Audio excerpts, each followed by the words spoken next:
Fuzzy, look, Sarah is a force to be reckoned with. I honestly, I've said this before. I will say it again. I believe she ultimately will replace Phil Spencer as the head of Xbox once he decides to retire. Now, I don't know when that's going to be. Hopefully it's not anytime soon, but I do think that there is something to be said about having her, take over. Now, look, she's very nice. I have not met her, and that's one of my goals as an Xbox guy. Is I want to sit down and have a conversation with her. Maybe I can even interview her for the channel. We'll see. But Fuzzy, one of the things I think that you can promptly say about her is that she has a tenacity that a lot of people don't know. And if you ever wanted to find out, so to speak, look at how she responded while being cross-examined on the stand during the ABK trial. That is the Sarah Bond that you do not want to meet. She's pointed, she's calculated, she bears her fangs, and she did it to great success. She was not shaken or shook, as the kids like to say on the stand. She handled herself like an absolute professional. But during the interview, there were a couple of quotes. Now, this one is the one where I think we're definitely going to see the handheld sooner than later. It says Sarah Bond aims to expand Xbox beyond consoles into mobile, handhelds, and next generation gaming, leveraging her experience at T-Mobile. A lot of people don't know that's where she came from, and she had a tremendous amount of success there. That's the one thing that stands out for me, but there were a lot of really important conversations to be had. But before we get into any of the actual, snippets, if you will, from the article, I want to get your thoughts on this, because look, during this interview, it was brought to our attention, and we've heard Phil say this, they keep selling the same 200 million. The gaming as a whole continues to sell to the same 200 million consumers. And that is not just Xbox. That is PlayStation, and that is Nintendo. Yes, there are new players, but again, I think it's like a rotating kind of a thing. You get new players, and old players leave to do other things. Most people leave to go to PC because it's a cheaper way of gaming. You have full control of graphics, and you can build your PC to run your game how you want to run it, unlike a home console, which is what it is, right? You're stuck to what the designers made, and most people like me are happy with that. Anything from this interview like completely jump off the page for you? Well, I think it comes down to even her background with T-Mobile and how she's helped them expand their coverage as well as their customer base during her tenure over there. I think the big thing is she sees or realizes that gamers don't just want to play, in front of the TV. Not saying that they're moving away from that completely by any means, but she recognizes that that's not the only place that gamers enjoy, partaking in this hobby. So having a mobile device or using their mobile phone with things like, the Game Pass app on your phone, have like a key shear or a backbone on your phone is a way to do that. But if they can have a go-between where you don't necessarily have to, go to the smaller screen on a mobile device, and you don't necessarily have to always play hooked to a TV. You can kind of do the in-between, much like the Switch did. And we see how well Nintendo did with the Switch. She realizes that that's probably the next iteration for them, or the next step for them to go, because it's a market, one, that Xbox hasn't tapped into, and that a lot of others other than like Nintendo, where they've ruled that kind of area with the DS over all these years, and with the Switch, more recently, it's something that Sony did well, but didn't support as fully as they could. And I know there are a lot of people that were, fans of the Vita or other handheld devices at the time, but it just feels like at this point, Xbox recognizes that since we have that continuous play or play anywhere setup where you can play on the console, switch over to your PC or switch over to your phone and pick up where you left off on all of their first party titles, or all of their recent first party titles, as well as the many third party titles that they're partnered with, that's something that will be leaps and bounds ahead of the competition when they actually have a handheld, and that will hopefully give them a little bit more of a market share in places or regions like Japan.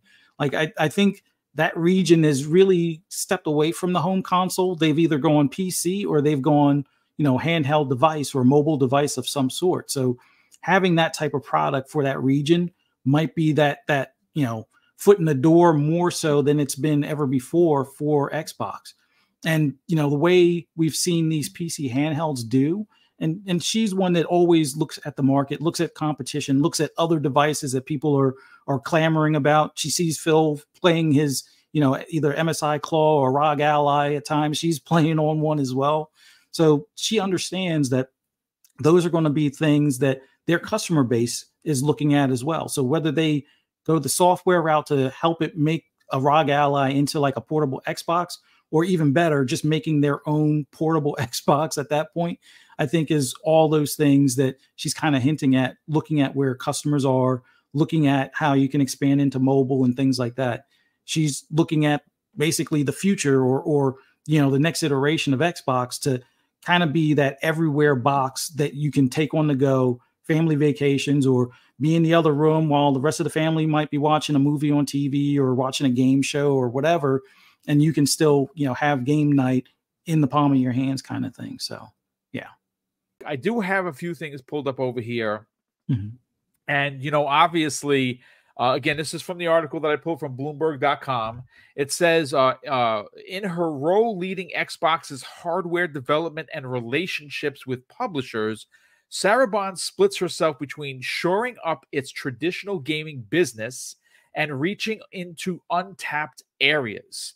She's hinted at new Xbox hardware. Spencer has repeatedly professed his interest in the potential handheld device, or in a potential handheld device, while the company has also begun to release Xbox's exclusive games on competing consoles and promoting Netflix-esque subscriptions that don't need a console at all. Again, this just completely leads to the question, is there going to be an Xbox handheld? I think that answers it right there. Yes, there is going to be an Xbox handheld. Fuzzy, what else from this article jumped off the page for you? Because, again, this is a very deep dive into what Sarah does. A lot of the stuff we already knew.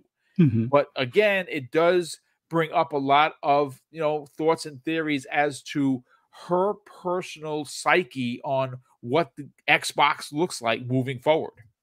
Well, just to touch back on the $1 billion in Game Pass, like when she was solely focused on Game Pass, I think those were some of the best moments we saw with third party day and date, entrance in there. And it's continued since then. But I think a lot of it was some of the legwork that she did, reaching out to those publishers, going to different developers and seeing what they might have in their wheelhouse as far as coming out, let's say in a year or two, and in making those deals or giving them the potential to be in front of this larger audience than what the developer may have thought about. So her experience with the Game Pass and the things, as well as just working with those publishers in general, I think has created an unbelievable value with Game Pass, but also it's created those relationships that make it easier now moving forward to go back to companies like Capcom or Sega and get some of their, brand new titles on the platform that weren't 5 years ago, people didn't think that Persona or things like Yakuza would even be on an Xbox. So to get those deals worked out and have it where it's on the platform, and oh, by the way, some of them just happen to be in Game Pass day and date or come straight to Game Pass when they hit the platform.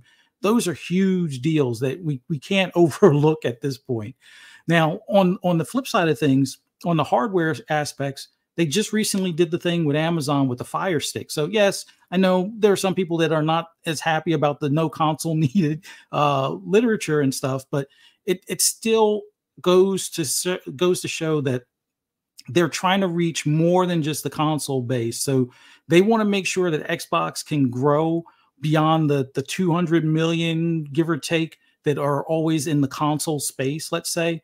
And that's divvied up between, the three bigs, whether it be Nintendo, PlayStation, or Xbox.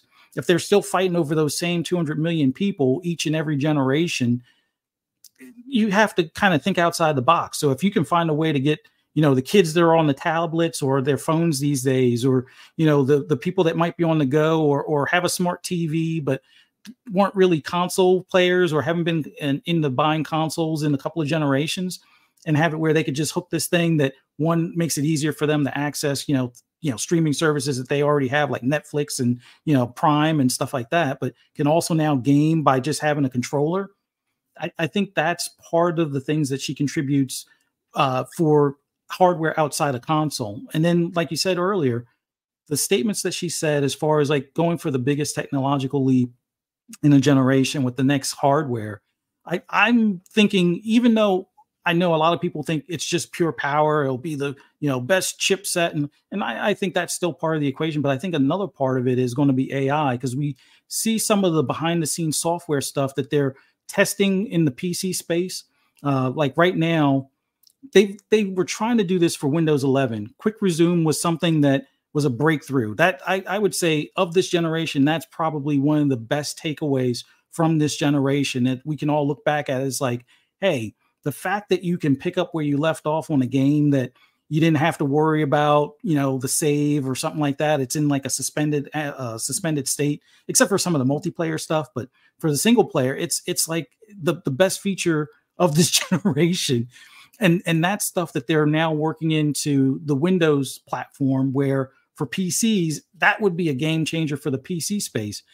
I don't think they'll ever get it to work for Windows 11, but it seems like it's targeted for Windows 12 when that gets fully released. That Quick Resume will be something of that realm. Another thing that they're doing that I hear for Windows 12 is that they're working on their own DLSS that's software based. So regardless of what video card you have, they're using AI, where if you have an MPU or one of those neuro chip add-ins now, that they, like what they made a big deal with, or big partnership with Intel on, those are going to be things that, if the game is at 1080p, or actually instead of, pushing it at 4K where it uses more resources, downscale it to 1080, but up-res by like having the AI take that 1080p image and make it a 1440, or make it a 4K image without using as much resource. So you can have a less powerful chipset, but get the visuals of a much more powerful chipset. And those are things that they're working on in the background. And I kind of expect that those will make their appearance in not just the handheld, but the next console. So I think that's going to be part of that big technological leap. And the other things that they've made mention as far as AI, I know in one of the interviews she was talking about being part of a company that's so heavily invested in AI that helps with working with devs and what better tools they can provide as far as usership. And I know that that's kind of like a touchy area for some developers or some gaming fans. We don't want to see the industry replaced with AI and stuff like that, but there are tools that can make the development time shorter. There are tools out there that can make the bug testing or the QR testing a lot, or QC testing a lot faster or a lot easier, and catch more things without having to take as much time frame, where you wind up having to have like a day one patch, for the fact that they're at the 11th hour just before it's released, still doing the bug testing in some cases.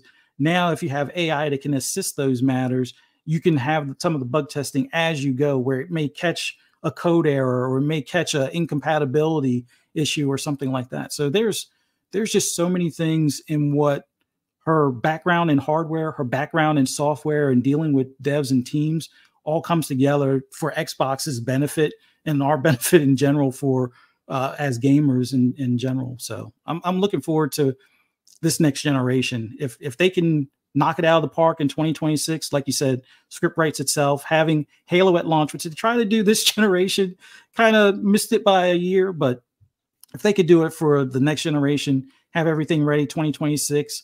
Oh, by the way, they have all these other games still in development that we know about and some that we don't know about. Like, imagine having Halo, E-Day, and let's say Elder Scrolls 6 as part of your launch lineup in 2026.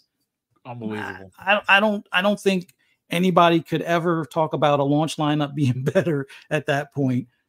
Even as good as what Sega's had in its past, I think this would actually surpass it at that point. So